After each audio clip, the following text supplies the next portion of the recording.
নজর রাখবো পরবর্তী সংবাদে। বাংলাদেশের সাম্প্রতিক ঘটনায় সোশ্যাল মিডিয়া জুড়ে একাধিক গুজব এবং একাধিক কুমন্তব্য করা প্রতিবাদে ডেপুটেশন হিন্দু জাগরণ মঞ্চের আজ কাঠালিয়া ভবানীপুরের এক মুসলিম যুবক সোশ্যাল মিডিয়ায় হিন্দুদের নিয়ে অপপ্রচার চালিয়েছেন এমনটাই অভিযোগ। আর এই অভিযোগের ভিত্তিতে আজ থানায় ডেপুটেশন দিলেন বিশালগড় থানার ওসি।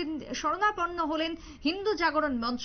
হিন্দু জাগরণ মঞ্চের তীব্র প্রতিবাদ সাম্প্রতিক বাংলাদেশের ঘটনার পরিপ্রেক্ষিতে। কি বক্তব্য বিশালগড় থেকে উঠে এসেছে ডেপুটেশন প্রদানকারীদের, শুনুন। থানাতে ডেপুটেশন দিয়েছেন।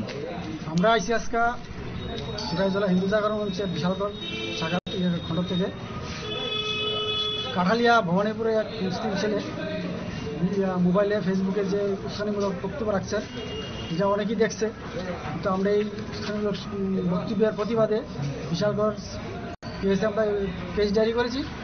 আমরা চাই যে আমরা শান্তিতে যাতে এই কেস এরা মীমাংসা করা, তারা অ্যারেস্ট করা হয়, তার দৃষ্টান্ত শাস্তি দেওয়া হয়, এই জন্য আমরা থানার ওসি আপনাদের কি বলেছে এবং আশ্বস্ত করেছে যে আইনত যা হয় তা করবে।